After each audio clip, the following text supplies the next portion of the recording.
네, 안녕하세요. DI 프라이빗 맥스 원장입니다. 예, 오늘은 4월 2일 2024년도 벌써 이제 얼리도 나왔고 레귤러 결과도 나왔습니다. 그래서 2024년 입시 결과 트렌드 누가 성공했는가 그리고 앞으로 무엇을 어떻게 준비해야 될까라는 주제로 한번 여러분들과 이야기를 한번 나눠보겠습니다. 전반적인 큰 흐름을 보면은 제가 조금 실패했던 아이들 이 부분은 조금 강조하고 싶고요. 좀 실패했던 아이들의 내러티브가 뭔지, 그 다음에 성공했던 아이들이 보였던 특징들이 무엇인지 그 부분을 조금 같이 공유하려고 합니다. 저희가 어제 광고 문자를 낸 것처럼 저희 입시 결과에 대해서 이제 다 알고 있을 테니까 만약 관심이 있는 분들은 저에게 연락을 주시면은 저나 아니면 저희 학원에서 같이 일하고 있는 선생님들이 성실하게 상담을 해줄 것입니다. 근데 오늘 설명에 앞서서 먼저 이 화면을 공유하고 싶습니다. 미국에서 가장 존경받는 지도자죠. 한번 읽어보겠습니다. I am a success today because I had a friend who believed in me and I didn't have the heart to let him down. 한국말로 직역을 한다면은 내가 오늘 성공한 이유는 나를 믿어준 친구가 있었고 나는 그 친구를 실망시키고 싶지 않았다. 라는 명언이 있죠. 제가 제일 좋아하는 명언입니다. 오늘 설명회 자체가 입시 결과 분석이고 어떻게 보면은 입시 결과에서 나름대로 성공이라면 성공이고 입시 결과가 잘 나온 아이들의 기준에 의해서 데이터에 의해서 내용이 진행될 것입니다. 하지만 그 뒤에는 이번 입시 결과에 만족을 못하거나 좀 좌절하는 아이들도 많이 있을 겁니다, 지금. 근데 이들에게 먼저 수고했다는 말과 이들에게 어, 대학교 입시 자체가 지금은 크게 보일 수도 있지만 역사상 미국에서 가장 존경받는 에이브라임 링컨 또한 성공 자체가 많은 어려움이 있었습니다. 그래서 실패했더라도 그리고 내가 원하는 결과가 안 얻질 못했더라도 이게 마지막이 아닙니다. 이게 시작이니까 주변에 그 학생들 there are a lot of people who are concerned about you. 그렇기 때문에 그리고 there are a lot of people who trust you. 그러니까 그들의 사랑과 믿음과 그다음에 the confidence in you. 그거를 받아들이고 다시 시작하는 그런 시기가 또한 되길 바라는 더 절실합니다. 그렇기 때문에 결과가 잘 안 나온 아이들도 이게 끝이 아닙니다.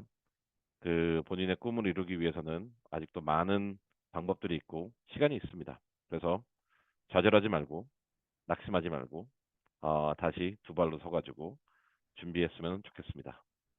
네, 그러면은 저희가 이번에 입시 결과를 보면은 일반적으로 저희가 뭐 하버드, 스탠퍼드, 콜ум비아, 유펜, 브라운, 코넬, 듀크, 카네기 멜론, UCLA 뭐 웬만한 아이비 힙스학교에 많은 아이들이 합격을 했습니다. 이들에게도 축하드리고 자세한 사항은 저희 안내문을 참조하시면 되고요. 그 다음에 더 중요한 건 뭐냐면은 요런 저는 여기에 더 집중을 또 하고 싶어요. 그러니까 모든 아이들이 지금 아이비 리그를 가는 건 아니잖아요. 그런데 우리가 또 주력해야 되는 건 뭐냐면은 저희랑 같이 작업했던 아이들 중에서 학점이 3.7이고 SAT가 없는데 위스콘신 메디슨 간 애도 있었고 학점이 3.5고 SAT가 없는데 럿거스 너싱 스쿨 간 애도 있고 3.4인데 버스턴 유니버시티 간 애도 있고 3.2인데 퍼드하고 펜스테이트 간 아이들도 있고 아이들이 많습니다. 저희 DI 프랩은 아이비 리그만 준비하는 학원은 아닙니다. 우리 어떻게 보면은 그다음에 힙스만 준비하는 학원도 아닙니다. 저희가 교류하는 학생들 중에서는 어떠한 측면에서 학점 관리를 잘 못했던 아이들도 있지만 이 내용들이 그리고 제가 그리고 저희 학원에서 제공하는 내용들을 잘 따라 하다 보면은 이 영상을 보면서도 지금 현재 이제 11학년 아이들 중에서 뭐 아이비 리그는 내가 못 가는 데인데 나 너무 늦었나? 그리고 3.7인 아이들도 있을 거고 3.5인 아이들도 있을 거고 3.1인 아이들도 있을 겁니다. 근데 이 아이들도 이 내용들을 본다면은, 그리고 여기서 그 강조하는 그 트렌드를 조금 잘 따라한다면은 본인의 학점보다 더 좋은 학교를 갈 수 있다는 점을 또한 그 강조하고 싶습니다. 그래서 오늘 그 본론으로 들어가기 전에 제가 몇 가지 좀 그림을 조금 같이 공유하려고 그래요. 그 오늘 전반적인 내용을 보면은 이제 원서를 봤을 때 제가 어제 이거를 준비하면서 느꼈던 게 합격한 아이들의 원서를 봤을 때 나는 어떤 표정을 지었을까? 그리고 admission committee는 어떤 표정을 지을까? 그리고 작업을 하면서 이 아이에 대해서 조금 이게 좀 불안했던 아이들은 내가 어떤 표정을 줬을까? 이런 걸 좀 고민하면서 그 여러분들이 그 이력서를 좀 크게 봤으면 좋겠어요. 크게. 이력서를 전반적으로 읽은 다음에 어떤 표정이 나와야 되는지. 우리가 마이크로스코픽하게 내용도 보는 것도 중요하지만 전반적인 우리가 홀리스틱 리뷰라고 하잖아요. 전반적인 원서를 봤을 때, 원서라는 패키지를 봤을 때 어떠한 이미지가 있을까? 첫 번째는 not again. 또 이거야? 또 이 이야기야? 아, 요런 아이들이 대부분 실패합니다. 제가 여러 번 그 설명에서도 했듯이 그 Asian prejudice, Asian stereotype. 어떻게 보면은 아시아 아이들이 많이 하는 활동들, 많은 활동들의 배분, 많은 활동들의 내용, 반복되는 에세이들. 그런 원서를 보면은 저 또한 이 표정을 많이 짓는 것 같아요. 제가 그 포커 페이스를 잘 못합니다. 그리고 그 아시겠죠? 제 영상을 보면은 제가 이 포커 페이스가 안 돼요. 근데 만약 이력서를 읽었는데 에세이를 읽었는데 not again. 이 표정이 나온다. 그러면은 결과는 좋지 않았습니다. 근데 또 이와 비슷하게 이 표정도 있었어요. 그 저랑 상담해 보면은 아시겠지만 제가 그리고 그 제가 이력서를 본 다음에 특정 활동에 대한 질문을 던져요. 이 대회들은 동일 주제인가요? 아니면은 같은 주제로 했나요? 이거는 그 본인이 했나요? 외부 도움을 받았나요? 이거는 요거 하나만 했나요? 뭐 다른 것도 했나요? 이런 식으로 의문을 갖게 하는 또 이력서들이 있어요. 이 이력서들은 뭐냐면은 그 원서를 준비함에 있어서 그 과시하려고 내 내 성과를 조금 이제 부풀려서 하는 이력서에 나타나는 특징들이거든요. 근데 이런 표정을 짓게 된다. 이력서를 읽은 다음에 또한 안 좋은 겁니다. 왜냐면 제가 이 표정을 짓는다는 거는 저는 이제 10년 경험인데 애드미션 커미티에서도 이 표정을 지을 거예요. 그래서 두 가지 우리가 피해야 될 이력서 전반을 보고 에세이 전반을 읽었었을 때 또 아시아인 그 이야기야? 또 아시아인이 하는 이것들이야? 나 아니면 이거는 조금 의문이 가는데 이거는 진짜 진실성이 있을까? 라는 두 가지 표현이 나온 아이들은 웬만해서는 결과가 좋지 않았습니다. 그리고 성공한 아이들은 조금 이런 거였어요. 중간에 그냥 미소가 짓는 그 따뜻한 미소가 나왔을 때 뭐 따뜻함일 수도 있고 와우라는 임프레스 받고 있는데 아니면 그냥 이력서를 보고 그냥 즐거워요. 참 얘는 매력 있다. 그래서 이 표정들이 어떻게 보면은 저희가 그 이 표정들로 시작했던 이유는 뭐냐면은 아이의 원서를 봤을 때 원서를 평가하는 사람들은 사람입니다. 그리고 평가 기준들이 있지만 그 기준들을 더했을 때는 이 세 가지 표정 중에 하나가 나오는 것 같아요. 아까 또 이런 원서야? 과연 이게 맞는 걸까? 과연 얘가 한 걸까? 아니면 와 이거는 진짜 좋다. 그래서 우리가 추구해야 되는 거는 이 세 번째 리스폰스거든요. 근데 이를 위해서는 뭐 어떻게 해야 될까? 어, 다섯 가지 크리티컬 레슨들이 있는데 그래서 오늘 제가 강조하고 싶은 거는 이 표정들이 그 앞에 나왔던 두 가지 부정적인 표현 또 이거야? 아니면은 과연 이게 진실될까? 이런 것과 좀 미소가 띄는 표정. 그래서 올해 애드미션 트렌드를 통해 가지고 어 결과들을 통해 데이터를 바탕으로 해서 우리는 어떤 레슨을 배워야 되는지 한번 보겠습니다. 아직 우리가 레귤러가 발표된 지가 오래됐지 않기 때문에 많은 자료가 있지 않습니다. 지금 현재 많은 자료가 있지 않은데 그래도 가능한 대학교에서 퍼블리시한 자료들 그다음에 데이터들, 그다음에 저희 내부 자료들을 바탕으로 해가지고 오늘 내용을 한번 준비해봤습니다. 그러면은 이 다섯 가지 그런데 먼저 우리가 강조하고 싶은 건 뭐냐면은 이 다섯 가지 성공 요소 말고 좀 실패하는, 그러니까 매해 반복적으로 실패하는, 아까 그 이모티콘을 잘 기억하세요. 이 이모티콘은 그 실패하는 건 뭐냐면은 또 이거야? 라는 반응을 야기할 수 있는 이야기들이에요. 또 이거야가 항상 실패하는 건 아닙니다. 하지만 매우 위험한 접근 방법이라는 거를 강조하고 싶습니다. 첫 번째, 음악이나 미술이나 춤이나 사진과 관련된 이야기를 쓴 아이들이 그렇게 성공하지 못했어요. 왜냐? 너무 많아요, 한국 아이들이. 특히 음악이랑 미술은 너무나 많습니다.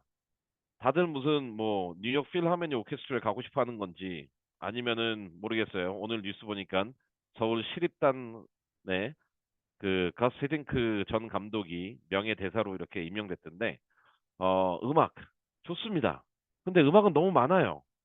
그리고 대표적으로 이렇게 뮤직한 아트 관련돼 가지고 에세이를 쓴다. 아니면은 뮤직한 아트를 가지고 내가 무슨 그 클럽을 만들었다. 아니면 그 안에서 나는 팀워크를 찾았다. 그 안에서 나는 창의성을 찾았다. 그 안에서 나는 무슨 사업을 했다. 그 안에서 나는 무슨 봉사를 했다. 이런 내러티브가 너무나 많기 때문에 성공하기가 매우 힘들다는 것을 한번 강조하고 싶습니다. 두 번째, 제가 여러 번 강조했듯이 그 커뮤니티 에세이, 커뮤니티 컨트리뷰션 에세이가 많이 강조되고 있죠. 그런데 대부분의 아이들은 그 튜터링 내러티브를 많이 해요. 내가 무엇을 가르쳤다, 가르쳤다, 가르쳤다.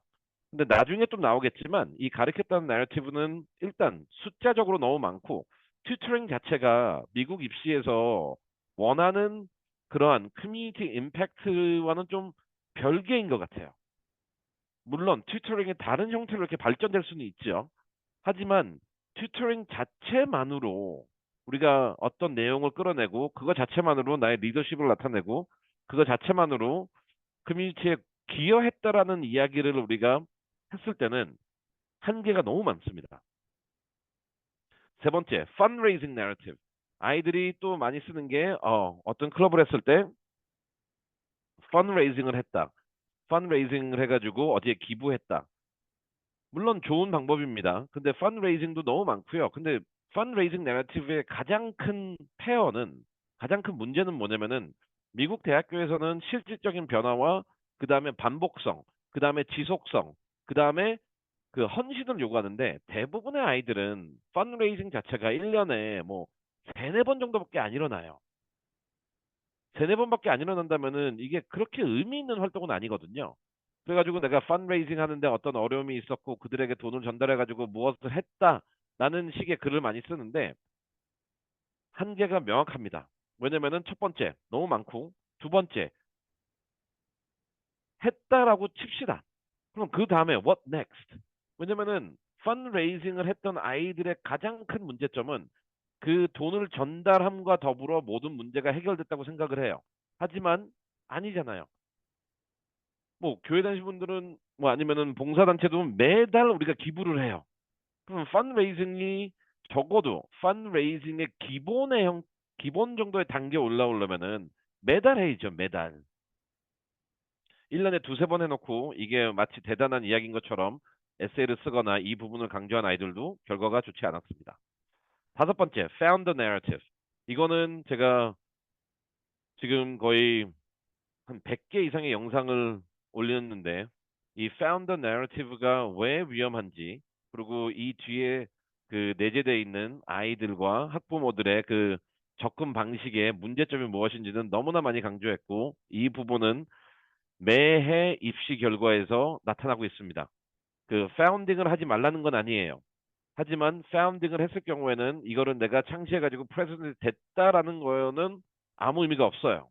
왜 이걸 했는지, 그리고 이걸 어떻게 확장했는지, 그리고 여기다 얼마나 시간을 투자했는지, 어떤 어려움이 있었는지, 그리고 이거를 어떻게 더 확장해 나가고, 그다음에 어떻게 더 많은 사람들을 리크루트하는지, 그리고 학교에서 했다면 학교 밖에서 어떻게 연계하는지, 훨씬 더 꼬리에 꼬리에 꼬리에 꼬리에 무는 이야기가 나와줘야 되거든요. 근데 대부분 다 거기까지 못 가요. 그래서 이 이야기도 많이 그 문제가 됐습니다. 그 다음에 또 뭐뭇을 노력했다라는 이야기. 근데 이거는 좀 핑계인 것 같아요. 그 우리 에세이를 보면은 뭐뭇을 하려고 했는데 답이 안 왔다. 뭐뭇을 하려고 했는데 그쪽에서 허락을 안 했다. 뭐뭇을 하려고 했는데 그 어떤 스포트를 받지 않았다. 그래서 난 나 혼자 했다. 이런 내러티브거든요.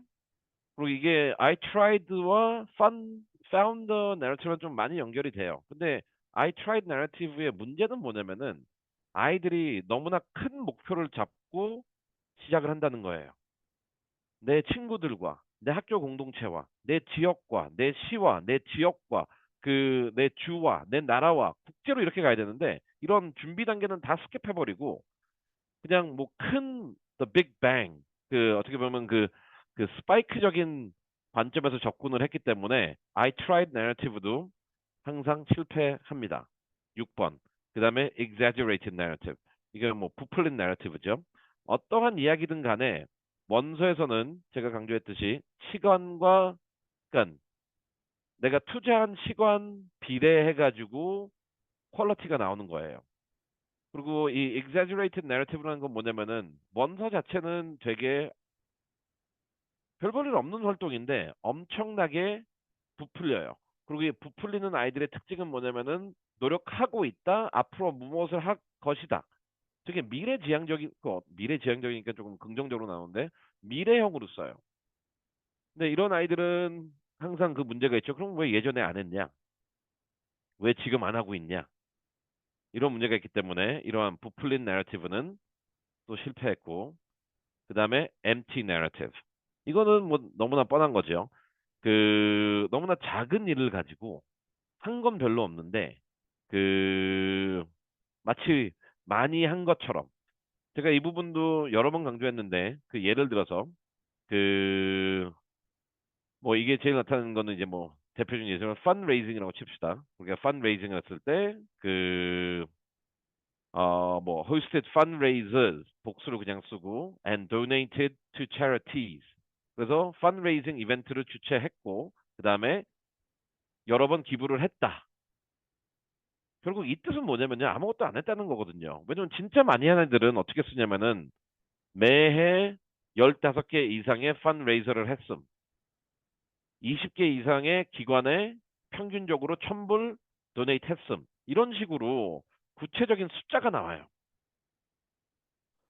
또한 또 얘는 또 하나 예시는 뭐냐면 파운더. 내가 어느 클럽을 파운딩 했다. 그래가지고 내가 파운딩 해가지고 대회를 준비했고 아이들에게 어떠한 활동을 했다. 이것도 MT 내러티브거든요. 왜냐면은 구체적으로 했던 애들은 또 이렇게 해요. 파운딩 했고 최초의 1명에서 2년에 걸쳐 가지고 100명으로 증가했다. 그리고 행사를 연간 3회 활동을 연간 20번 행사로 했다.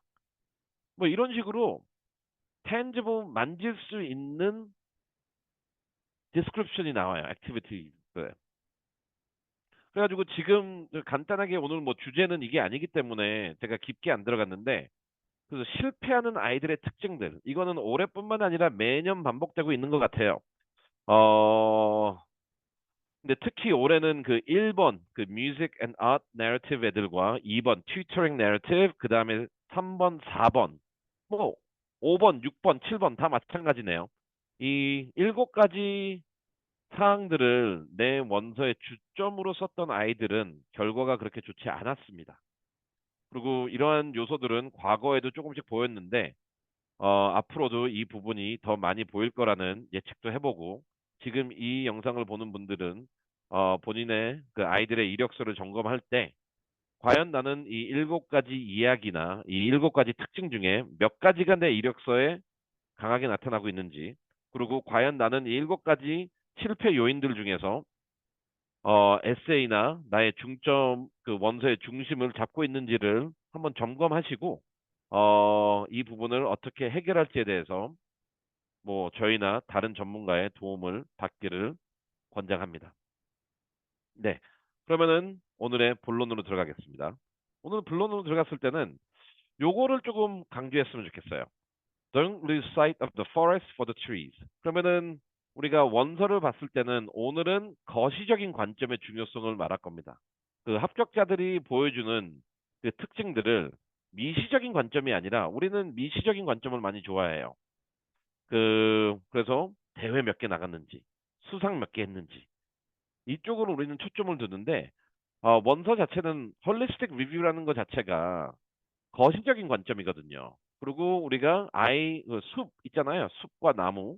우리가 나무에 너무 집중하다 보면은 숲을 못 본다는 이 말처럼 그 미시적인 관점으로 원서를 접근했을 때의 문제점이 명확하게 나타나고 있고, 그래서 오늘은 이 거시적인 관점에서 내 원서를 전체적으로 봤을 때 이러한 다섯 가지 요소들이 있는지 없는지, 그리고 이런 다섯 가지 연결고리들이 있는지 없는지, 그리고 이런 다섯 가지 중점들이 있는지 없는지를 한번 판단하는, 그리고 점검하는 시간이 됐으면 좋겠습니다. 대부분의 아이들은 우리가 설명에, 여기 계신 분들은 저뿐만 아니라 많은 다른 좋은 설명회나 영상을 참고하실 것입니다. 그리고 반드시 참고하세요. 하지만 이러한 내용들을 참고하실 때 이 거시적인 관점과 미시적인 관점의 중요성을 꼭 인지하고 내용을 습득하길 바랍니다. 많은 분들이 다른 내용들을 보면은 이 미시적인 관점에서 어떠한 스파이크나 어떠한 활동이나 어떠한 수상 경력에만 집중을 두는 경우가 있어요. 근데 물론 그것도 맞습니다. 틀린 건 아니에요. 하지만 그런 미시적인 관점에서 접근을 했을 때는, 그리고 그런 한 가지 활동에 대해서 접근을 했을 때는 이 홀리스틱 리뷰라는 거시적인 관점에서의 미국 입시 평가를 놓치게 돼요. 그러면은 좋은 결과가 절대 안 나오겠죠. 그래서 이 부분을 좀 이해하시고 접근하길 바랍니다. 그러면은 첫 번째로 들어가겠습니다. 첫 번째는 importance of your narrative.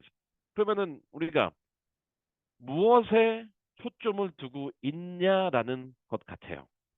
이번 입시를 보면은 우리가 홀리스틱 리뷰라는 측면에서, 그 다음에 대학교의 입시 과정에서 다양한 측면을 봤을 때 첫 번째로 선거가는 아이들의 특징은 뭐였냐면은 내 원서가 어디에 초점을 두고 있냐예요.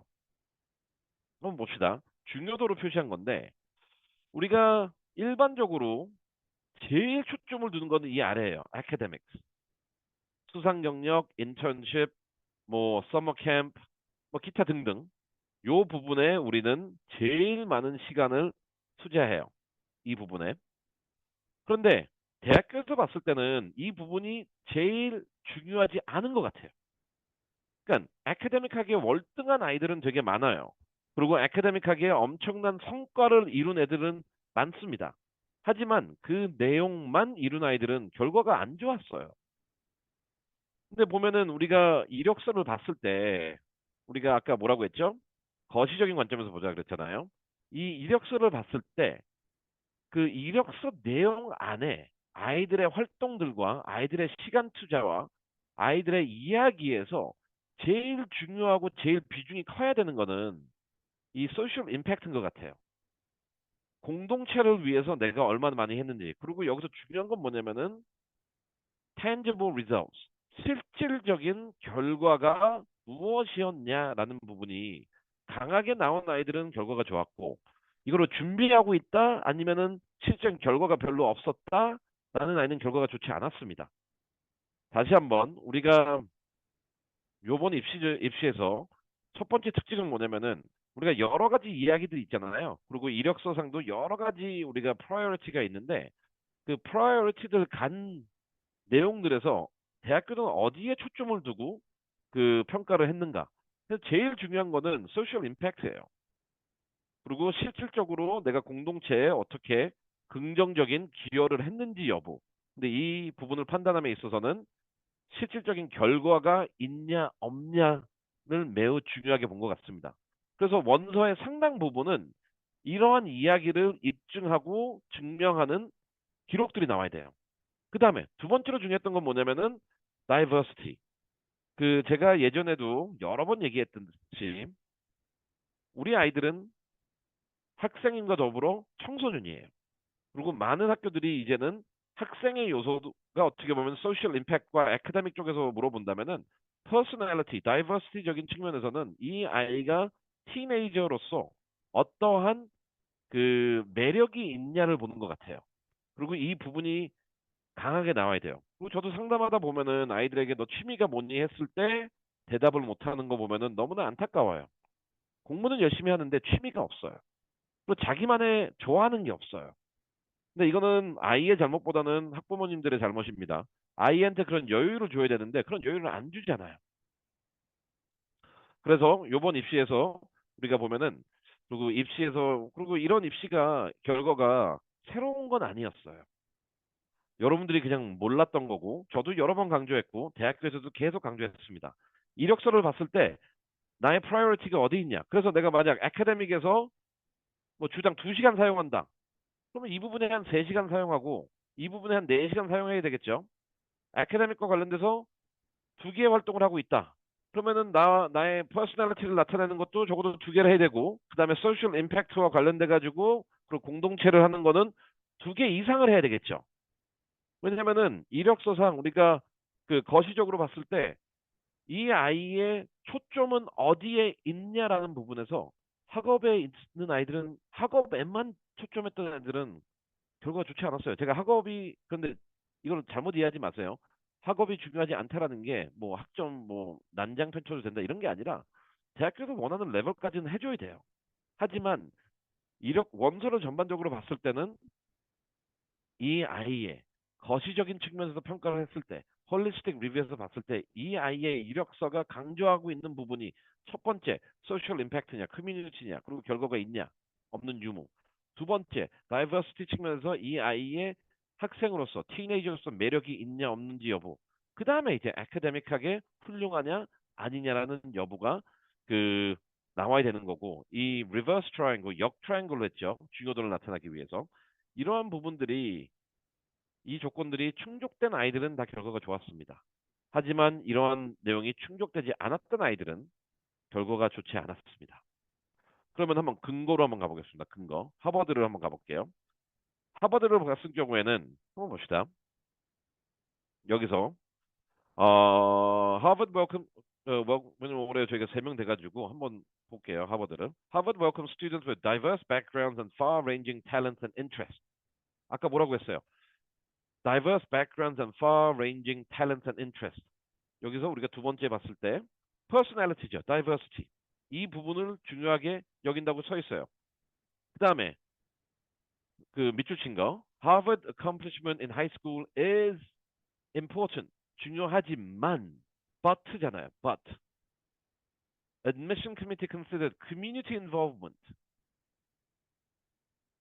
personal qualities and character. 그래서 아까 제가 역삼각형인 것처럼 academic은 중요해요. 하지만 더 중요한 건 뭐냐면은 첫 번째 community involvement 아까 그랬잖아요. contribution, tangible contribution 이게 어떻게 보면은 involvement, community involvement, leadership and distinction에 해당되는 거고 중간에 두 번째로 나왔던 이제 personality, diversity 여기서 말한 건 뭐예요? and personal qualities and character 명확하게 얘기해 주고 있잖아요. 다시 한번 학업은 중요해요. 중요하지만 but 이보다 더 중요한 건 뭐냐면은 첫 번째 커뮤니티고 두 번째 퍼스널 퀄리티라는 거예요. 아까 역삼각형에도 똑같이 나왔죠. 대학교도 이렇게 얘기하고 있어요. 그리고 저도 여러 번 강조했어요. 근데 왜 안 해요? 어떤 배짱으로 안 하는지 모르겠어요. 못 하는 거죠. 안 했을 경우에는 왜 하버드나 아이비리그 학교를 노리는 거예요? 참 이해하기 힘든 현실입니다. 대학교에서는 명확하게 이게 우리의 평가 기준이라고 말하고 있고 입시 결과도 이거에 맞춰서 항상 입시 결과가 나오고 있는데 왜 이 거시적인 측면을 안 보시고 혹하셔가지고 이 미시적인 측면만 보시는지는 모르겠습니다. 그래서 이 중요도 학업도 중요합니다. 하지만 이보다 더 중요한 건 뭐냐면은 첫 번째 tangible community involvement and contribution 두 번째 personal qualities diversity가 되겠죠. 그러면은 그래서 올해 실패한 아이들의 특징을 한번 봅시다. 실패한 아이들의 특징은 뭐냐면은 첫 번째, 여기 있죠. 이 우선순위를 잘못 잡은 아이들이죠. 결국 아까 말한 것처럼 우리가 우선순위를 wrong priorities. 학교에서 말하는 우선순위가 아니라 항상 아카데믹에만 집중 두고 내 포지션에만 집중하고 그 다음에 내 수상 경력에만 집중하는 이런 아이들은 당연히 안 되겠죠. 그 다음에 또 중요한 건 뭐냐면은 이건 것 같아요. 또 두 번째로 하고 싶으면은 1인칭 관점에서 쓴 아이들도 되게 실패했어요. 내가 뭐뭇을 했다, 뭐뭇을 했다, 뭐뭇을 했다. 근데 아까 봅시다. 하버드랑 마찬가지로 하버드 예시를 했지만 많은 대학교들이 뭐라고 얘기했어요. 학업도 중요하지만 더 제일 중요한 거는 커뮤니티 컨트리뷰션이다. 그 다음에 중요한 거는 다이버시티다. 근데 커뮤니티 컨트리뷰션이라는 건 뭐예요? 내가 뭘 했다는 게 아니라 내 공동체가 어떻게 변했는지, 내 공동체에 있는 사람들이 어떻게 변했는지. 그래서 1인칭이 아니라 그냥 3인칭으로 써야 돼요. 그런데 우리는 내가 했기 때문에 당연히 실패하겠죠. 그래서 이렇게 된다면은 또 뭐냐면은 이렇게 됐을 경우에는 imbalance among different essay narrative. 이런 식으로 priority가 잘못 잡혀 있다 보니까 대학교에서 주는 에세이들 간에 아카데믹한 내러티브는 강하게 나오지만 더 중요하다고 말하는 커뮤니티, 리더십, 퍼스널리티, 다이버시티 이런 에세이들이 너무나 약하게 나와요. 어떻게 보면은 제가 지지난주인가 한 3주 전에 성공적인 대학 입시 같이 우리가 이제 공부하는 시리즈 있잖아요. 그 4에서 말했던 저희 6 by 8 매트릭스 그거 기억나시죠? 그 8개 영역에서 6점을 바탕으로 해가지고 몇 점씩 하는지 대부분의 한국 아이들은 첫 번째 세 가지 GPA, Academics하고 Scholastic 테스트 해가지고 18점 정도 하고 나머지는 잘 점수를 못 해가지고 48점 만점에서 한 28점 정도 나온다고. 네, 그런 똑같아요, 이 부분이. 그래서 성공적인 입시 파트 4를 참조하시기 바랍니다. 근데 여기서 보면은 우리가 중점을 잘못 잡다 보니까 대학교에서 원하는 에세이에 대해서도 밸런스가 이루어지지 않아요. 중요도가 강조되지 않기 때문에 결국 실패하게 되는 거죠. 그러면 성공적인 아이들은 또 어떻게 했을까? 어, 성공적인 아이들은 이런 거겠죠. 그 다음에 뭐 당연하죠. 아까 말했던 priorities. 그래서 성적 1점 올리는 데 집중한 게 아니라 수상 경력 하나를 더한 게 아니라 아까 말했던 커뮤니티에 더 시간을 보내고 내 퍼스널리티를 나타내기 위해서 더 많은 시간을 보냈어요. 그 다음에 한 개의 이렇게 차별화된 활동이 없어요. 어떻게 보면은 우리가 거시적인 관점에서 홀리스틱 리뷰라는 차원에서 아까 역 피라미드가 나오려면은 여러 개의 활동이 동시에 눈에 들어와야 되거든요. 근데 대부분의 한국 아이들 같은 경우에는 한 개의 활동 영역만 들어와요. 학업적인 부분만. 그 부분만 눈에 띄어요. 근데 성공했던 아이들은 뭐냐면은 학업적인 부분보다는 다른 영역이 눈에 띄어요. 그게 여기서 보면은 there is no one single distinguishing activity. 모든 것이 좀 정신없게 이루어져요. 그래서 저는 그 표현을 되게 좋아하거든요. 한 5년 전인가 6년 전에 스탠퍼드 간 아이의 어머니가 얘기한 부분인데 어 그렇게 얘기한 적이 있어요. 우리 아이는 걱정할 틈이 없어요. 뭘 걱정해야 될지 모르겠어요. 애가 너무 정신없다 보니까 저도 정신이 없습니다. 이런 식으로 얘기를 했어요. 근데 그게 맞아요. 왜냐면은 여러 영역에서 너무나 많이 활동을 하고 있기 때문에 그 정신없음이 이력서에 좀 나와야 돼요.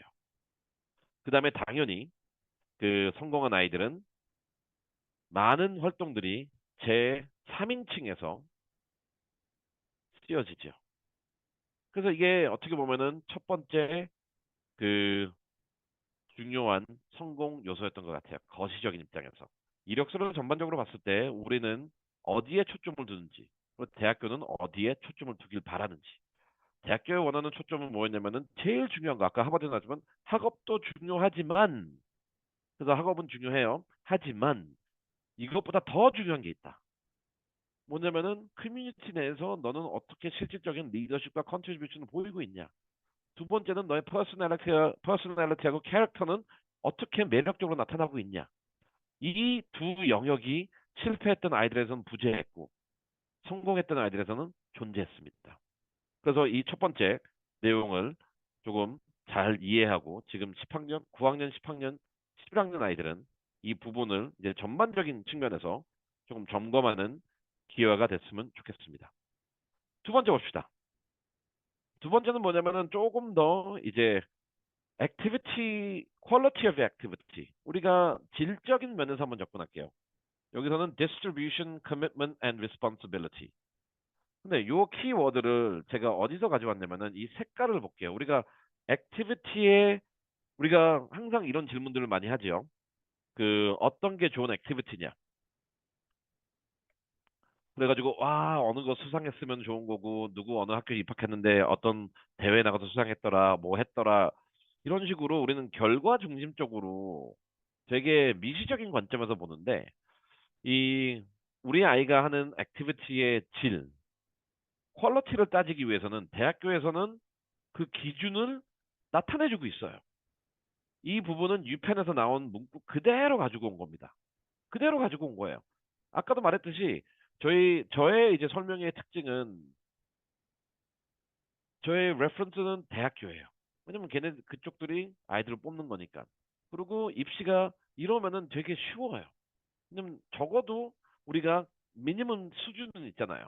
물론 이거에 대한 재해석도 하고 거기다 뭔가 더하긴 더해야 되는데 입시 방향면에서 대학교에서 제공하고 있는 가이드라인을 무시하는 방향으로 간다는 거는 어떤 배짱으로 가는 건지 어떤 방향으로 왜 그렇게 하는지 모르겠어요. 저는 이해가 안 돼요. 시험도 보면은 질문을 읽고 질문에 대답해야 되는 거잖아요. 왜냐면은 동문서답이란 게 있잖아요. 근데 저도 이런 이 내용을 많이 보면서 제가 이렇게 혼돈이 오는 거는 아이들이 왜 이렇게 동문서답인 활동과 미국 입시 대학 준비를 하는지에 대해서 모르겠습니다. 이제 대학교는 명확하게 말해주고 있습니다. 우리가 어떤 활동이 좋은 활동이냐, 그리고 이러한 기준을 충족한 아이들이, 그리고 이러한 기준을 충족하고 거기서 발달한 아이들이 성공했고, 이 기준을 무시한 아이들은 실패했습니다. 첫 번째, 우리가 노란색을 봅시다. 노란색. 우리가 좋은 활동이냐, 아닌 활동이냐 했을 때 노란색. 첫 번째 노란색 뭐라고 했죠? How you spend your time. 두 번째 노란색은 amount of time you dedicate to each activity. 제가 여러 번 강조했어요. 활동의 중요도라는 거는 내가 얼마나 많은 시간을 투자하냐. 그리고 여러분도 이제 제 영상을 많이 보셨으면 알겠지만 5시간 미만인 활동은 중요한 활동이 아니다. 근데 대학교에서도 말하고 있잖아요. 중요한 활동이란 너가 얼마나 많은 시간을 거기다 투자하는 거에 반비례한다. 비례한다라고 명시하고 있잖아요. How you spend your time, how much time you spend, or how much time you dedicate to each activity. 그래서 예를 들어서 나의 모든 시간을 공부에 투자한다라고 하면은 quality of activity는 우리가 시간과 비례하는 건데 공부에만 투자하네. 그러면 첫 번째 말했던 거 그 거시적인 입장에서 공부도 중요하지만 다른 두 가지 영역이 중요하니까 이 아이는 reject. 이런 식으로 되는 거거든요. 그래가지고 시간의 투자 개념. 대학교에서 이렇게 평가하겠다고 말하고 있어요. 그러면은 우리가 이제 개별적으로 이것도 두 가지 측면에서 봐야 되는데 한 가지 측면은 활동마다 얼마나 시간을 투자하느냐 이거고 그게 두 번째 이제 칸이고요. Amount of time you dedicate to each activity. 그게 그 중요도를 나타내는 거고요. 그다음에 how do you spend your time? 그 가용 가능한 시간, 우리의 여분을 우리가 어떻게 사용한다는 거는 이 파란색을 보세요. 또 중요한 건 뭐냐면은 a variety of experiences. 저도 이 부분을 강조함에 있어서 커먼앱에서는 24개 이상의 활동 유형이 있다고 했죠. 그리고 성공적인 아이들은 그 활동 유형을 그 최대한 많이 그 충족하고 있다라고 제가 말씀드렸습니다. 그러면은 대학교에서도 이렇게 얘기하고 있죠. 우리가 그 말하고 있다면은 한번 봅시다. 이렇게 얘기하고 있는데 우리는 어떻게 하고 있나요? 아이들의 이력서를 보면은 아이들은 과연 최대한 많은 유형의 활동들이 있나요? 아니면은 또 실패하는 아이들의 특징, 아카데믹하고 음악에만 집중돼 있나요? 아카데믹하고 음악하고 튜터링만 집중돼 있나요? 아카데믹하고 음악하고 미술하고 튜터링하고 펀레이징하고 파운더에만 집중돼 있나요? 안 하지 말라는 것만 골라서 하는 것 같아요. 이력서들이 되게 신기해요. 그래서 우리가 퀄리티 오브 보면은 첫 번째는 시간, 두 번째는 다양화, 세 번째는 뭐예요? 빨간색으로 돼 있는 거. Your contribution, the way you contributed, the positive impact. 항상 대학교에서 중요한 활동이라고 말하는 건 뭐냐면은 그 활동을 해서 너가 어떤 타이틀이 있냐 이거 다 필요 없어요. 너가 그 활동을 통해 가지고 그 활동에 어떻게 기여했냐, 그 활동 공동체에 어떻게 기여했냐, 그 활동을 통해 가지고 외부에 어떻게 기여했냐, 이 three keywords를 우리가 무조건 명심해야 돼요. 그래서 여러분들이 이제 그 질문을 많이 하잖아요. 어떤 활동을 하면 좋을까요? 어떤 활동이 좋은 건가요? 어떤 활동이 임팩트가 있나요?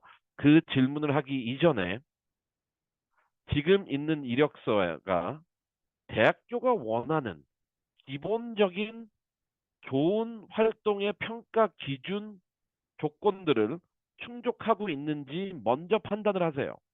그리고 대학교들이 공통적으로 말하고 있는 거는 세 가지입니다. 첫 번째, 얼마나 많은 시간을 투자하고 있냐. 두 번째, 너가 참여하고 있는 활동은 얼마나 다양하냐. 세 번째, 그 활동 내부에서 너는 어떻게 기여하고 있냐. 이 세 가지 키워드들을 충족한 아이들은 성공했고, 이러한 내용을 충족하지 못한 아이들은 또 실패했겠죠.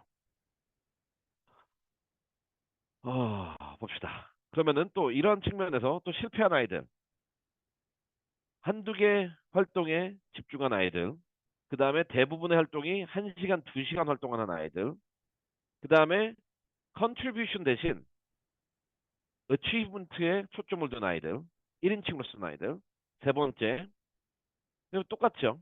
이와 같이 대학교에서 명확하게 기준을 선정을 해줬어요. 그리고 저 또한 너무나 많이 반복해서 이 부분을 얘기했습니다. 그런데 이 부분이 충족이 안 됐던 아이들은 실패했고, 그래서 여러분들의 이력서가 이런 내용들이 지금 돼 있다면은 앞으로도 실패할 가능성이 매우 높습니다. 그러면 우리가 성공한 아이들 봅시다. 먼저 밸런스가 있었고, 근데 이 공식이 좀 있었던 것 같아요. 저희랑 했던 거는 뭐냐면은 이력서에 한 네 다섯 개 유형의 활동이 적어도 요 공식. 그러니까 이게 1년 내내 하라는 게 아니었어요. 1년 내내 하는 활동이 아니라 어떻게 보면은 15주라는 개념이 1학기, 1학기로 나눠주면은 딱 떨어지는 개념이거든요. 한 학기가 한 13주, 14주, 15주 되니까. 그러면은 적어도 한 학기당 두 개 정도의 활동을 주당 5시간 정도 투자한 아이들이 그래서 결과론적으로 원서를 보면 물론 여름도 나오겠죠. 그거 빼고 학기 중에 했던 활동들 중에 네섯 개 활동이 5시간 정도, 그 다음에 연간 한 12, 13, 15주 정도 이렇게 참여했다라는 이런 활동이 있는 이력서 아이들이 조금 더 결과가 좋았습니다. 그렇지 않은 아이들, 예를 들어서 두세 시간 활동이 너무나 많이 이렇게 분산되어 있는 아이들, 아니면 하나의 활동만 한 10시간 하고 나머지는 조금 뭐 5시간 미만인 요런 아이들은 좀 실패하더라고요. 그래서 그 여러분들이 판단할 때 요거는 조금 딴 데 뭐 어디서 이렇게 명확하게 나온 기준은 아닙니다. 그런데 그 숫자는 아니지만 요 부분이 그 저도 입시를 하면서 느꼈던 건데 이력서상 네 다섯 개 다른 유형의 활동들이 연간 5시간에서 5시간 연간 주당 5시간이고 연간 한 13주 정도 내외를 했던 활동이 네 다섯 개 있는 아이들이 결과가 좋았습니다. 그다음 뭐 당연한 거 그 위에 초점을 두고 그다음에 어, 이런 확장시킨 거. 그래서 아이들이 이제 컨트리뷰션의 측면인데 그 활동의 다양화를 도모한 아이들, 그런 이야기가 나온 아이들. 그다음에 이게 무슨 뜻이냐면은 새로운 거를 계속 추구하고 그다음에 그 결과로서 공동체에 조금 대인 그 결과가 나오는 이런 내용의 활동을 한 아이들이 좀 결과가 좋았는데 오늘 이 페이지에서는 조금 여러분들이 유의미하게 가져간 거 제일 쉽게 적응할 수 있는 부분은 지금 여기에 제가 빨간색으로 다시 표현할 텐데 요 부분인 것 같아요. 요 부분은 좀 제가 강조하고 싶습니다. 요 부분은 제가 강조해 싶은 게 뭐냐면은 성공한 아이들의 이력서를 항상 볼 때마다 느끼는 건데 적어도 그 주당 5시간 연간 한 13주 하는 활동이 네 다섯 개 영역에서 나타나고 있어요. 그래서 우리가 퀄리티 오브 아까 그 세 가지 영역이 있다 그랬죠. 두 번째 이제 성공 요소는 뭐냐면은 첫 번째 시간의 안배. 시간의 안배는 요 내용이겠죠. 한 요 정도 기준. 주당 5시간 연간 한 13주. 그다음에 다양한 활동. 이거는 요 기준을 충족하는 시간적 안배의 기준을 충족하는 활동이 한 네 다섯 개. 그다음에 이 활동들이 어떤 방향으로 이루어지냐? 공동체의 이익을 위해서 이루어지는 방향으로 전개가 된다면은 그 성공적인 아이들이 보였던 이야기라고 저희가 말할 수 있을 것 같습니다. 이 활동들이 공동된 힘을 가진 활동으로 되는지에 대해서는 질문이 왔는데 요거는 제가 3, 4, 5 슬라이드에서 설명을 들으시면은 정확하게 답이 될 것으로 사료됩니다. 그래서 그때 답해드리겠습니다. 그러면은 이제 세 번째, tangible impact. 어, 한번 봅시다. 이거는 실질적인 결과를 낸 아이들이 입시에 좋은 결과를 가져오더라고요. What real life changes did you make? 근데 이건 스탠프드에서 이렇게 나와봤어요. 나와 있어요. Learning about your extracurricular activities and non-academic interests. 보세요.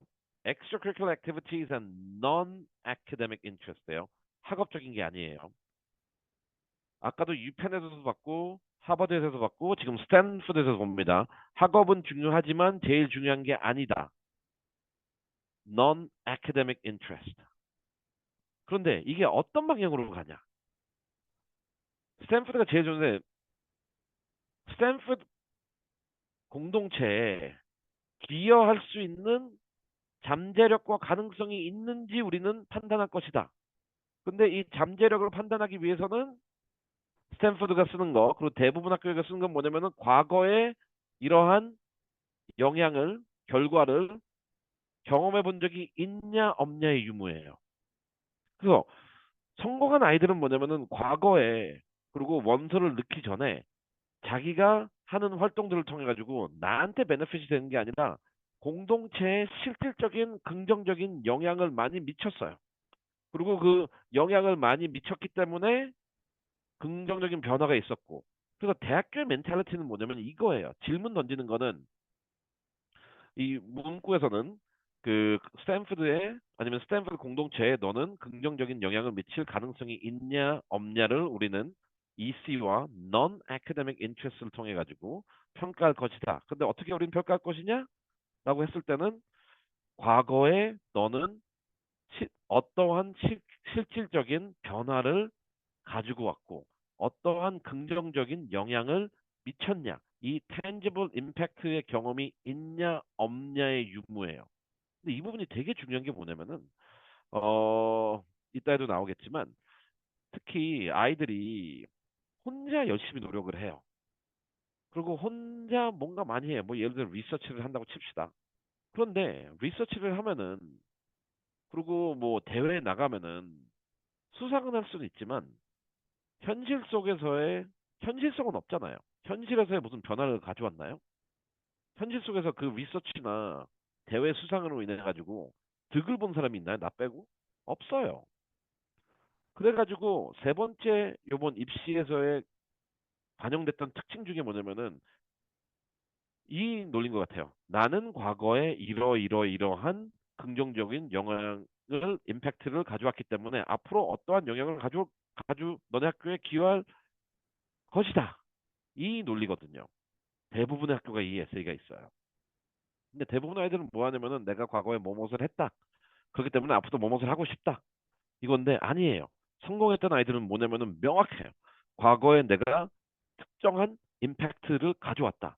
그래가지고 이거의 연장선으로서 앞으로는 어떤 임팩트를 너네 공동체에 가져갈 것이다. 요 이야기가 나와야 돼요. 인과 결과가. 이 부분이 있었던 아이들은 성공을 했고, 이 부분이 없었던 아이들은 실패를 했습니다. 그러면은 tangible impact, fail students.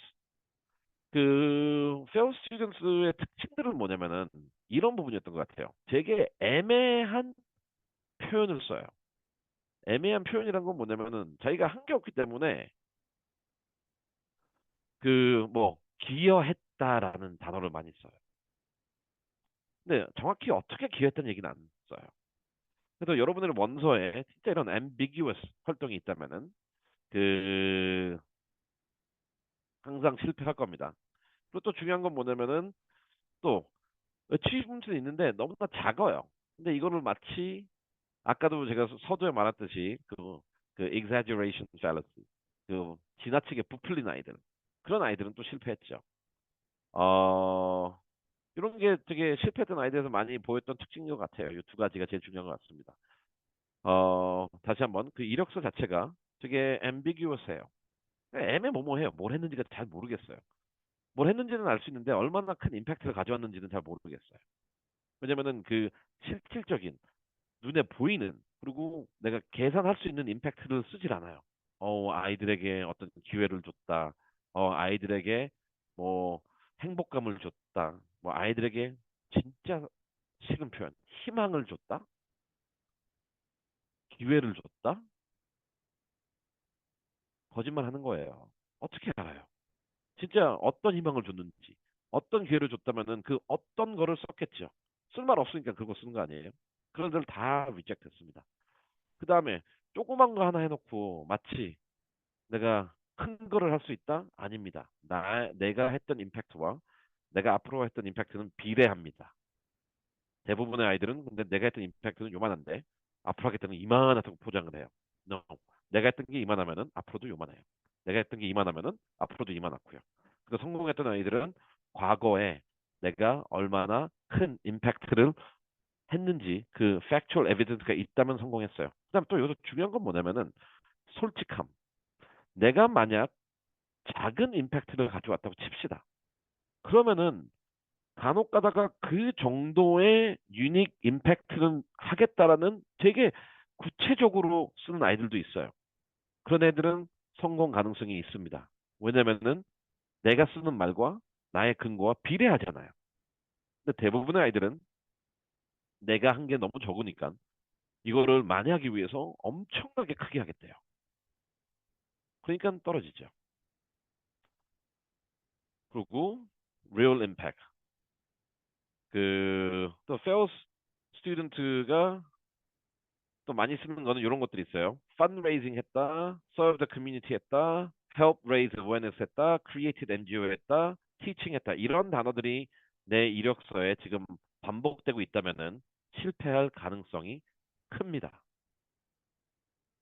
그러면은 성공적인 아이들은 왜냐면 이러한 단어가 나오면은 fundraising 했다, 공동체를 serve 했다, 뭐 aid 했다, 뭐 그 서비스를 했다, help raise awareness를 했다, created NGO 뭐 가리켰다 등등. 이 말을 쓰면은 결국 그래서 실질적으로 너가 했던 기여가 뭔데? 이 질문을 대답을 못해요. tangible 결과가 없기 때문에.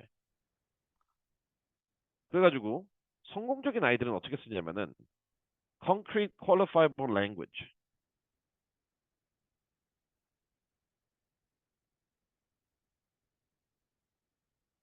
네, 그 지금 계속 질문들이 오고 있는데 성공 그 성적은 기본적으로 완벽하게 갖춰져야 되는 거는 완벽이라는 거는 제가 여러 번 얘기하고 있지만 대학교에서 원하는 그 미니멈 정도만 하면 되는 거니까요.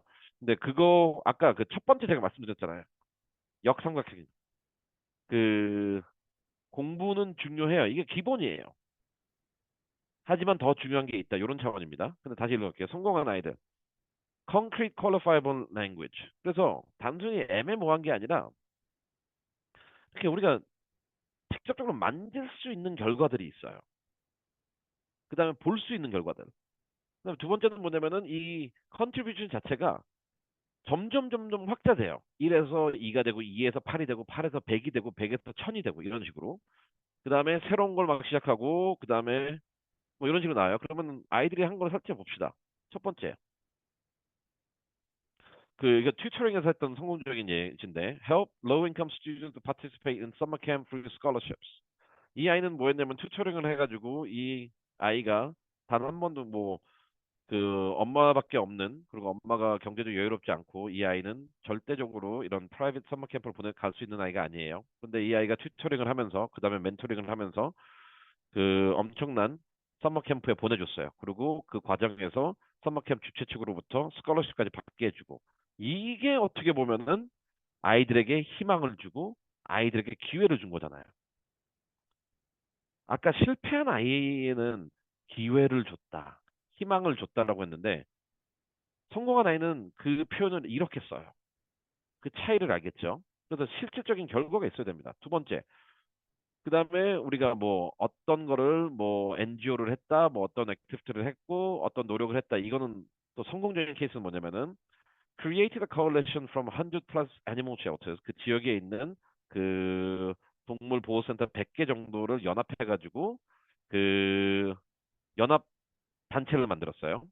그리고 수의사 한 20명을 봉사 요원으로 리크루트 해가지고 이머전시에 대응할 수 있게 이런 활동을 했습니다. 컨트리뷰션 명확하잖아요.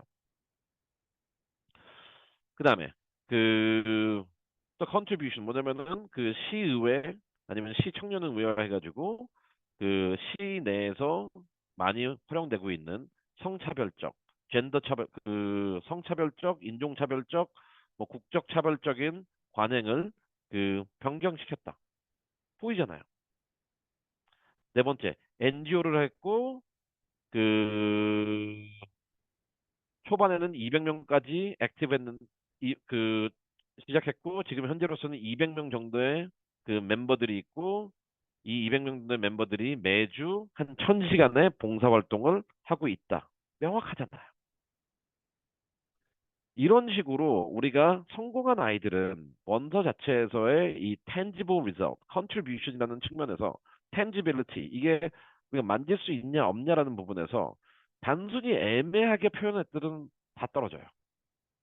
하지만 구체적으로 내가 무엇을 어떻게 왜 컨트리뷰트 했는지 그리고 그 컨트리뷰션을 통해 가지고 그 수혜자들의 이익이 명확했을 경우는 성공할 확률이 높아집니다. 그래가지고 여러분들도 이 세 번째 이 특징들을 한번 보고 내 이력서가 이러한 방향으로 가고 있는지에 대해서 잘 따지길 바랍니다. 그럼 네 번째 봅시다. Connecting the dots. 지금까지 내용을 보면은 그리고 여러분들이 그냥 솔직히 이 부분 자체가 제가 모든 정보를 준다라고 하는 것 같지만 이 정보를 이제 소화해가지고 또 이제 설계를 해야 되잖아요. 그 부분이 조금 어려움이 있을 수도 있어요. 제가 아무리 많은 정보를 다 공유하려 그래도.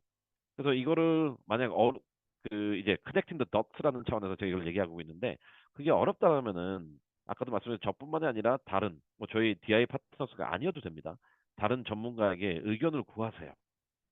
왜냐면은 지금까지 1, 2, 3 같은 경우에는 저희가 이제 거시적으로 공부도 중요하지만 더 중요한 것들이 있다. 두 번째는 우리가 했을 때 좋은 활동, 대학교에서 보는 좋은 활동, 그리고 성공한 애들이 이 기준은 뭘 충족했냐면은 다양성, 시간 투자, 그다음에 컨트리뷰션. 그다음에 세 번째는 뭐냐면 이 컨트리뷰션과 관련해 가지고 tangible 결과가 나와야 된다고 제가 얘기했잖아요. 근데 이제 네 번째 특징은 뭐냐면은 이 다양한 활동과 관련돼서 얘기할 부분인데 우리가 여러 개의 활동을 하고 있잖아요. 하지만 대학교에서 원하는 것이 조금 있어요.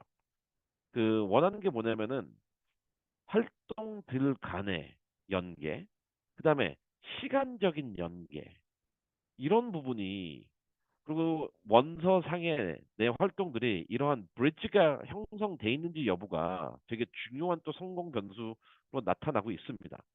Are you connecting the bridges? 그래서 이 질문을 하고 있는데 우리가 원서를 봤을 때는 크게 세 가지 그 세 가지 내용을 그 세 가지 우리가 브리지가 필요합니다. 여러분들도 이력서를 봤을 때 이 활동들이 이러한 연결고리가 있는지 한번 보세요. 이건 대학교에서 명시적으로 요구하는 부분들입니다. 첫 번째는 교내 활동과 교회 활동의 상호 연관성. 예를 들어서 내가 학교에서 그 이런 부분이 많죠. 우리는 밖에서 테니스를 하고 밖에서 테니스를 가르쳐요. 하지만 학교에서는 테니스를 안 해요. 말이 안 되잖아요. 밖에서 뭐 디베이트하고 밖에서 뭐 해요. 근데 학교에서 안 해요. 이런 거는 되게 나쁜 예시예요. 대학교에서 제일 싫어하는 거고요. 대학교에서 원하는 건 뭐냐면은 학교에서 하고 외부에서 하고 이런 연결고리가 있어야 됩니다. 두 번째는 뭐냐면은 학기 중에 하고 방학에 하고. 근데 우리가 많은 아이들을 보면은 특히 이게 떤 거에서 문제가 되냐면 여름에 뭐 인턴십이나 리서치를 열심히 해요. 근데 학교로 돌아가면 또 안 해요. 단절돼요, 이게. 그리고 내년 여름에 또 해요. 근데 대학교에서 원하는 건 뭐냐면은 모든 활동이 학기 중에서 했던 거의 연장선이 여름 방학이 되고 여름 방학의 활동의 연장선이 다음 학기에 되고 이런 식의 컨티뉴 스토리가 있어야 되는데 실패하는 아이들 특히 2번 같은 경우에는 이게 일반적으로 전공 관련된 그 내러티브 쓸 때 그 문제가 되는데 전공 관련해 가지고 대부분 다 여름에만 뭐 반짝 해놓고 학기 중에는 또 아무것도 안 해요. 그런데 에세이에서는 또 이거를 부풀리죠. 어디에 진심이다. 그러니까 뭐 안 되는 거죠.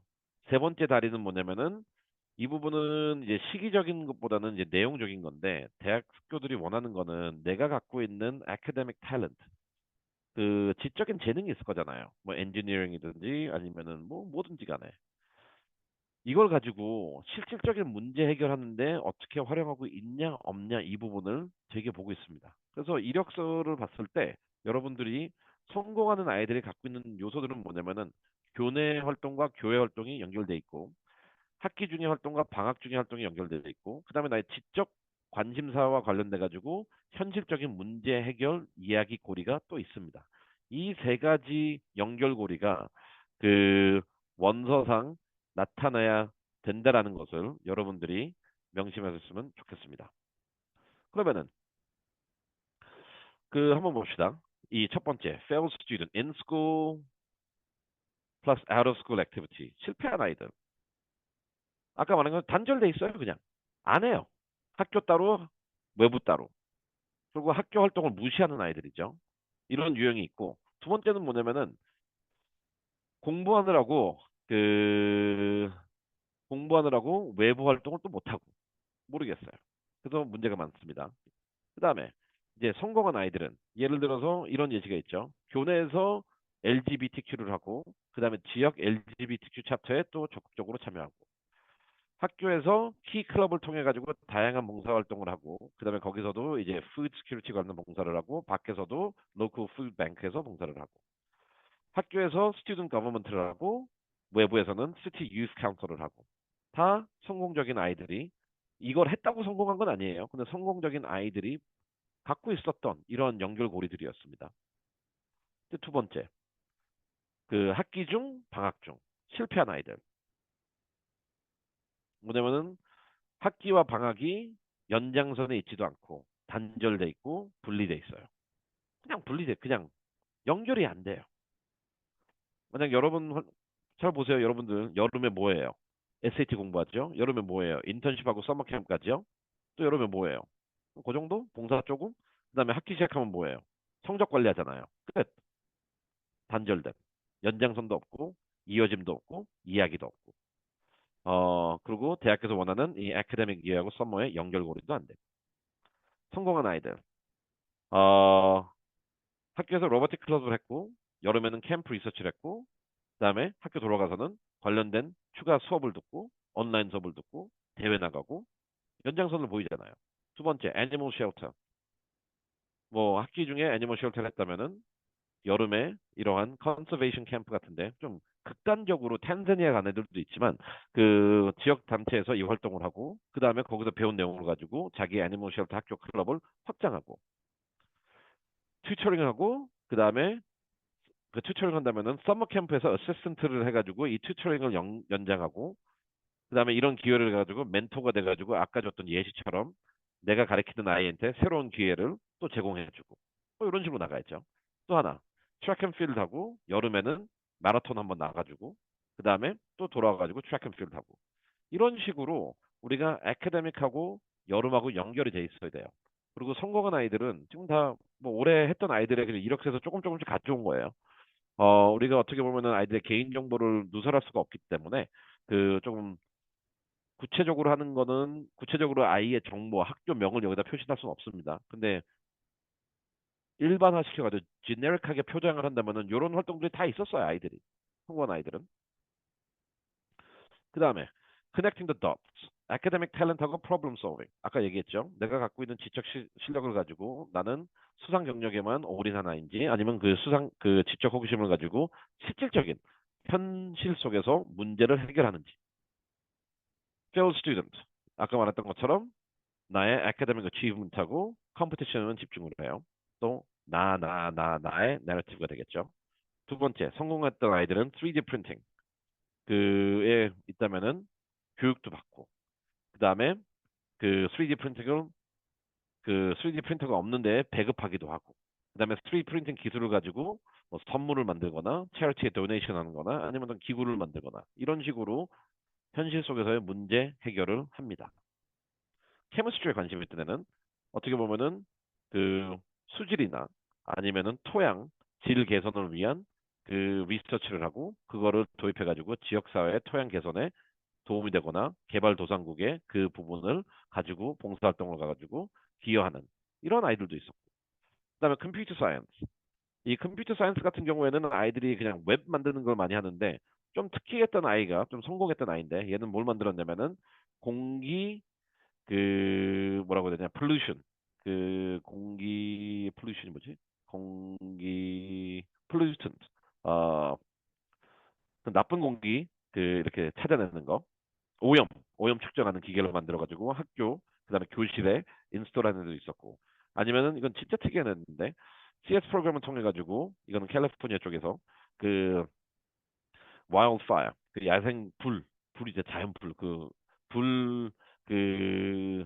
나는 거 예측하는 기계를 만들어 가지고 공원에다 인스톨하는 거 이런 거에 하나 도 있고, 그다음에 엔지니어링. 그다음에 또 엔지니어링 쪽으로 했던 애는 뭐냐면 이게 뭐 그 디텍션 기계를 만들어 가지고 그 교실 내에서의 아이들의 움직임과 그다음에 그 교실 내에서의 그 환경 조성, 뭐 라이팅, 템퍼처 뭐 이런 거를 이제 관리하는 거 한 애도 있고 그다음에 역사 관심 있는 아이는 그 인터넷 상에서 잘못 표기되어 있는 역사적 사실을 수정하고 개선하고 안 알려져 있는 역사적 사실을 프로모트하는 이런 활동을 했고 이런 식으로 아이들이 그 본인의 학업적 지식과 그래서 성공한 아이들은 이 학업적 지식을 현실에 있는 문제에 대입해가지고 해결했던 흔적들이 있습니다. 하지만 실패했던 아들은 아까 여기서 fail students처럼 나온 것처럼 그냥 내가 이 그 뭐라고 해야 되냐 그 지식을 갖고 있다. 그리고 어느 정도 수준에 있다. 여기에 그쳤던 것 같아요. 네, 이게 네 번째고 이제 다섯 번째 마지막으로 갑시다. 우리가 이제 학교 셀렉션. 그러니까 성공한 아이와 실패한 아이들에서 또 나타났던 좀 이렇게 전략적으로 나타났던 부분은 뭐냐면은 학교 선택과 이제 전공 선택이에요. 근데 한번 봅시다. 이제 전공 선택과 관련해 가지고 우리가 저도 이제 아이들이 10학년 되면은 11학년 되면은 전공과 맞춰 가지고 학교와 맞춰 가지고 한번 잘 준비하자 하는데 한번 볼게요. 여러분들이 만약 컬리지 오브 아트 앤 사이언스를 가고 싶다. 뭐 역사든 순수 과학이든 뭐든 간에 그러면 대학교들은 어디에 우리가 초점을 두고 너를 뽑을 거냐고 하냐면은 두 번째 봅시다. Apply classroom knowledge to the real world. 지금 방금 네 번째에서 말했던 지적 능력을 가지고 현실 문제를 해결하는데 어떤 흔적들이 있냐예요. 왜냐면 엔지니어링 같은 경우에는 그게 필연적으로 필요한 부분인데 근데 아트 앤 사이언스는 가장 큰 단과대학교죠. 이 안에서는 이 지식을 어떻게 활용하는지를 평가함에 있어서 지식과 이론과 현실 문제 해결 연결고리를 우리가 선발하는 기준으로 본다라고 명시하고 있어요. 그 다음에 그 이제 컬리지 레벨 코스를 얼마나 많이 듣고 있는지. 그 다음에 이 interdisciplinary studies. 그래서 이런 부분을 본다고 하고 있고, 그럼 엔지니어링 봅시다. 엔지니어링은 뭐냐면은 그 ability to innovate, design, and practically apply. 여기도 apply죠. 그러니까 실질적으로 이러한 엔지니어링 지식을 현재 그, 그 문제 해결함에 있어서 어떻게 기여하고 있는지. 그 다음에 우리가 엔지니어링에서는 제일 많이 보는 거는 physics하고 math. 이거를 얼마나 잘 하는지를 보겠다고 하니까 엔지니어링 애들은 이런 쪽으로 좀 집중을 해야 되겠죠. 그 다음에 이제 그 비즈니스 스쿨. 비즈니스 스쿨 같은 경우에는 또 실질적인 그 문제 해결 근거가 있는지, 그 다음에 리더십을 보여주는지, 이런 부분들을 이제 단과대학교. 그래서 솔직히 이 부분은 제가 강조하는 게 뭐냐면은 지금 큰 다섯 번째는 뭐냐면 좀 제가 여러 개의 항목을 같이 뭉쳤는데 첫 번째로서는 뭐냐면은 성공했던 아이들은 뭐냐면은 자기가 지원하고자 하는 단과대학교에서 평가하고자 하는 기준들을 적절하게 아니면 성공적으로 충족했다라는 거죠. 첫 번째 어떻게 보면은 대학교 자체에서 원하는 홀리스틱 리뷰, 그다음에 그 대학교만의 특징도 충족한가 더불어 단과 대학교에서 원하는 또 세부 충족 기준은 다 충족한 아이들이 성공적이었다는 거예요. 그래서 지금 어느 대학교로 준비하고 있다면은 지금 10학년, 11학년 아이들 같은 경우에는 내 전공이 정해졌다면은 그 전공이 속한 대학교, 그러니까 내가 가고 싶은 대학교들, 그다음에 그 전공에 속한 단과대학교에서 요구하는 특징들이 있단 말이에요. 그냥 나 그냥 어디 갈래? 여기가 경쟁이 심하니까 나 어디 갈래? 뭐 이런 게 아니라 단과대학교 학교만의 특징을 성공적으로 반영했던 아이들이 결과적으로 그 결과가 좋았다라는 것을 말씀해주고 싶습니다. 근데 이게 5-1이고요. 5-2 같은 경우에는 이제 학교 선정과 관련된 건데 이제 여러분들은 많은 사람들이 이게 좋은 방법은 아니지만 그 학교의 네임 밸류에 관심이 많죠. 네임 밸류에 관심이 많은데 그런 것 같아요. 그 뭐 나는 뭐 어디가 싫어. 뭐 나는 뭐 이런 거 싫어. 뭐 난 도시여야 돼. 난 어디여야 돼. 난 어디여야 돼. 이런 거만한 발언을 많이 하는데 일단 준비된 다음에 그런 말을 하세요. 하지만 제가 오늘 여기서 말씀드리고 싶은 거는 5-2는 뭐냐면은 상대적으로 우리가 아까 말했던 것처럼 이제 대학교 네임 밸류에 좀 집중하고 싶은 분들이 있다면은 그리고 내 전공이 맞다면은 미국 대학과 국제 대학 간의 듀얼 디그리에 지원하는 것도 여러분들의 합격을 높이는데 도움이 많이 됩니다. 그 여기서 나온 거는 뭐냐면은 그 예를 들어서 콜롬비아 같은 경우에는 그 2+2 프로그램들이 많이 있어요. 유럽 대학교들과. 그러면 졸업장은 콜롬비아 졸업장 따로 나옵니다. 이게 뭐 듀얼 디그리로 했다는 게 아니고요. 콜롬비아 졸업장 하나, 그다음에 내가 선택한 유럽에 있는 대학교 졸업장 하나. 이제 전공별로 다르거든요. 근데 이 프로그램이 조금 입학하기가 훨씬 더 수월합니다. 바로 콜롬비아 들어가는 것보다. 그래서 첫 번째, 내가 유럽에서 공부하고 싶다. 그리고 좋은 미국 대학에서 공부하고 싶다. 그러면 이러한 프로그램을 하는 게 좋고, 아니면 두 번째, 나는 제일 중요한 게 스쿨 네임 밸류다. 그리고 콜롬비아 가고 싶다. 근데 콜롬비아 직접 전하기는 좀 힘들 것 같다. 하면은 이런 프로그램도 활용하는 게 좋습니다. 콜롬비아만 있는 게 아닙니다. 여기서 보면은 또한 그, 어, 그 영국으로 지원했을 때도 이게 거꾸로 되는 거죠, 이제. 영국으로 지원해가지고 이제 컬럼비아나 조지타운이나 이렇게 올 수 있는 대학교도 많이 있어요. 근데 이 부분은 특히 뭐냐면은 특히 법대 관련돼서는 여러분들이 아까 이제 컬럼비아는 언더그레드를 얘기했습니다. 지금은 말하는 건 뭐냐면은 이제 법대적인 측면에서 내가 만약 법대를 가고 싶다. 여기는 킹스 컬리지인데 영국에 많은 대학교들이 있습니다. 법대를 가고 싶다 그러면은 영국의 법대, 그러니까 미국은 4년 언더그레드하고 3년 로스쿨을 하고 7년이 걸리잖아요. 근데 영국 같은 경우에는 영국에서는 이제 3년 과정이 있지만 이런 듀 프로그램을 보면 영국에서 2년, 뭐 콜롬비아나 조지타운에서 2년 하면은 영국, 미국 학위가 다 나와요. 7년짜리가 4년으로 줄고 그다음에 7년 해가지고 미국 그 라이선스 자격 기회가 주어지는 게 아니라 4년 해가지고 영국, 미국 라이선스 자격이 주어지는 이런 프로그램도 있습니다. 그래서 내 꿈이 그 로스쿨이라면은 굳이 미국으로 학부를 가는 것보다는 영국으로 가가지고 양쪽을 다 누리는 게 더 좋지 않을까 하는 이런 전략도 있고 이렇게 지금까지 올해뿐만 아니라 매해 걸쳐가지고 아이들이 이 추락으로 가고 있습니다. 그 다음에 또 중요하게 또 제가 말씀드리고 싶은 건 뭐냐면은 5-3인데 이제 학교 선택에 있어서 우리가 랭킹을 한번 볼게요. 제가 노란색은 이제 힙스하고 아이비를 했는데 우리가 무시하는 학교들. 아, 난 아이비 안 될 것 같으니까 듀크 갈래. 아이비 안 될 거니까 존스 홉킨스 갈래. 아이비 힘들 것 같으니까 나는 노스웨스턴 갈래. 아이비 힘드니까 나는 버클리, UCLA 갈래. 등의 말을 해가지고 학교를 선택하는데 너무나 잘못된 거죠. 듀크 같은 경우는 랭킹상 브라운, 코넬, 콜롬비아보다 높아요, 지금. 그리고 UC 버클리, UCLA는 더 이상 세이프티가 아닙니다. 뭐 특히 제가 저번에도 그 성공적인 입시 준비 그 슬라이드를 하면서 UCLA 내용을 했는데 그 평균 학점이 4.0에 3.98인가 그래요.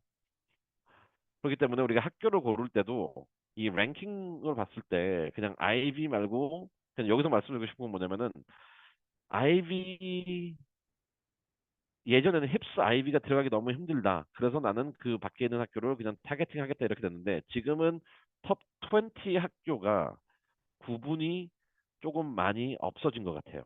물론 프린스턴하고 예일은 조금 예외예요. 칼텍은 프린스턴, 예일, 칼텍은 예외인데 나머지 학교는 이제 어느 정도 수준이 비슷해진 것 같아요.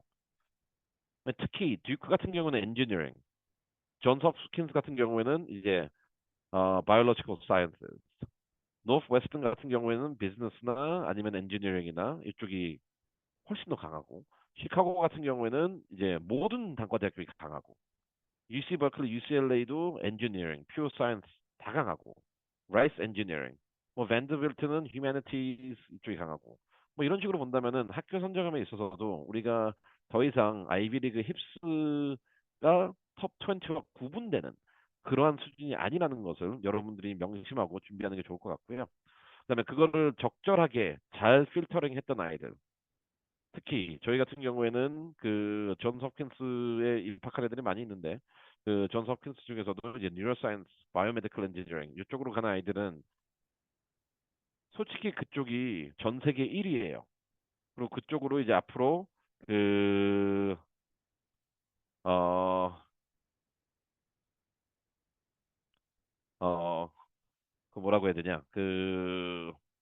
그쪽을 선택했던 거는 이런 랭킹을 본 게 아니라 전문적으로 봤기 때문에 더 이게 가능하지 않았을까 생각합니다.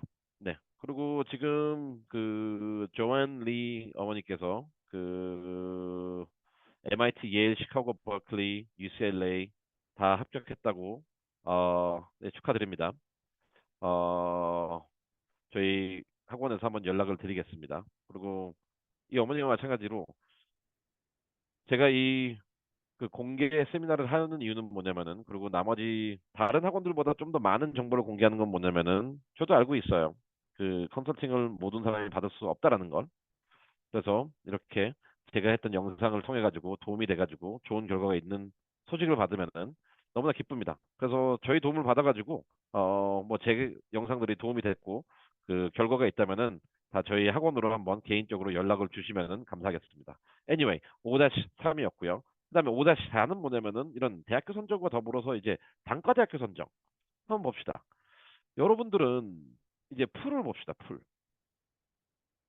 그 문과대학교 그 사회과학대학교가 제일 편하거든요 들어가기가. 근데 왜 사회대학교를 많이 안 하는지 모르겠어요. 그리고 그 이 아래 보면은 제일 들어가기 힘든 데들이 뭐 physical science, engineering, computer science, math 이게 들어가기 힘든 것 중에서도 여기서 제가 그래도 강조하고 싶은 건 뭐냐면은 이 엔지니어링이 다 힘들다고 하는데 솔직히 피지컬 사이언스하고 매스가 더 힘들다는 거. 그, 그 부분을 이제 전공 선택도 되게 중요하다라는 거. 그걸 말씀드리고 싶었고요. 그다음에 이제 합격률을 한번 볼게요. 이제 우리가 엔지니어링이라는 단과 이제 전략적으로 우리가 학교 선택하는 것도 그러나 과를 선택하는 것도 입시에 중요하다라고 하는 거니까. 근데 한번 여기 봅시다. UCLA인데 엔지니어링 내에서도 케미컬 엔지니어링은 합격률이 17%였고요. 컴퓨터 사이언스나 컴퓨터 엔지니어링은 합격률이 3%였어요. 그 다음에 material engineering은 15%, 그 다음에 electric engineering은 10% 이렇게 돼 있었거든요. 그래서 여러분들이 엔지니어링, 그러니까 이거는 그냥 하나의 그 예시란 건데 단과 대학교를 선정했을 때 그 안에서 나랑 가장 적합한 전공은 무엇일까라고 판단을 하는 것. 왜냐면 판단을 하고 준비하는 것도 매우 중요합니다. 제가 이 말씀을 드린 건 뭐냐면은 만약 내 목표가 좋은 대학교에 어느 특정 단과대학교에 입학하는 것이라면은 그 단과대학교 입학을 하면은 그 안에서의 전공 이동은 자유롭거든요. 그래서 예를 들어서 봅시다. 이 아이가 컴퓨터 사이언스를 하고 싶어요. 하지만 컴퓨터 사이언스 관련돼서 아직 근거가 조금 부족하거나 아니면은 그만한 수상 경력이 없거나 아니면은 실력이 안 된다고 생각해요. 그럼 10학년 때는 이 학교의 엔지니어링 내에서의 이 합격률을 봐요. 그럼 우리 아이가 그나마 제일 지금부터 준비해서 아이의 이력서를 바탕으로 해가지고 준비해서 가장 경쟁력이 있는 곳은 어딜까? 만약 아이가 케미스트리를 좋아하고 케미스트리 관련된 활동이 있다면은 CS와 더불어 CS와 케미스트리를 더해가지고 케미컬 엔지니어링을 지원해야죠. 이런 식으로 우리가 학교와 단과대학교 선정함에 있어서도 중요한 건 뭐냐면은 단과대학교의 경쟁률, 그 다음에 단과대학교 내의 전공의 경쟁률을 다 보고 내가 맞는 단과대학교의 전공에 맞춰가지고 이력서를 준비해 나가야지. 그리고 이렇게 준비한 아이들이 성공했습니다. 하지만 역으로 다 준비해 놓고 아 나는 어느 전공 할래. 아 예를 들어서 이 아이는 지금까지 컴퓨터 사이언스로만 전공해 왔어요. 근데 갑자기 케미컬 엔지니어링이 17%니까 일로 바꾸겠다? 안 되지요, 결과는. 안 됩니다. 그래서 지금 10학년, 11학년 아이들은 전공과 학교를 선택함에 있어서 지금부터 내가 어느 학교에 관심 있는지 한 세네 개 고르세요. 그다음에 그 학교에 어느 단과대학교에 관심 있는지, 그다음에 그 단과대학교 내에서 어느 전공에 관심 있는지 이거를 전략적으로 선택한 다음에 그거에 맞춰서 이력서를 지금 아까 나왔던 포인트 1, 2, 3, 4에 맞춰서 준비한다면은 좋은 결과가 있을 것입니다. 네. 그래서 우리가 배운 건 뭘까요? 오늘 여기서 얘기한 건 뭐냐면은 크게 간단히 요약하자면은 그런 것 같아요. 대학교에서 말하고 있는 평가 기준, 이 거시적인 측면에서 평가 기준은 우리가 일반적으로 알고 있는, 그리고 심리적으로 느끼는, 그리고 한국에서의 교육받은 사람들이 하는 그 습관과 많은 괴리가 있다라는 것을 여러분들은 알길 바랍니다. 그리고 두 번째는 뭐냐면은 누가 성공하냐 안 하냐는 간단히 말해서 대학교에서 원하는 기준들을 다 성공했냐 안 했느냐에 따라서 바뀌는 것 같아요. 만약 대학교에서 원하는 기준들을 정확히 알고 그 모든 내용을 성실하게 성공을 했다. 그러면은 좋은 결과가 있는 거고요. 만약 그런 내용들이 없었다면은 안 한 거고요. 그래서 이러한 부분들을 가지고 오늘 5가지 트렌드를 그 다음에 입시 결과 내용을 여러분들과 나눴습니다. 아시다시피 저는 그 수치 뭐 몇 프로가 합격했다 안 했다 이거는 올리진 않아요. 왜냐면 여러분들이 다 그 부분들은 인터넷 그 웹서칭을 해선 다 찾을 수 있는 내용들입니다. 하지만 오늘 했던 내용들은 매우 중요합니다. 이 내용들은 정확하게 숙지하시고 아이들의 내용을 검토하고 이제 앞으로 그리고 아이가 어떤 위치에 있는지 확인하고 그다음에 앞으로 어떻게 나가야 되는지를 성실하게 준비하면은 좋은 결과가 반드시 있을 것입니다. 이 준비 과정에서 만약 도움이 필요하시다면은 아니면 의문점이 있다면은 저희한테 연락을 주시면은 저희가 저뿐만 아니라 DI 프로에 있는 많은 전문가들이 성실히 답변하고 그 입시에 도움이 되도록 노력하겠습니다. 네, 감사합니다. 수고하셨습니다.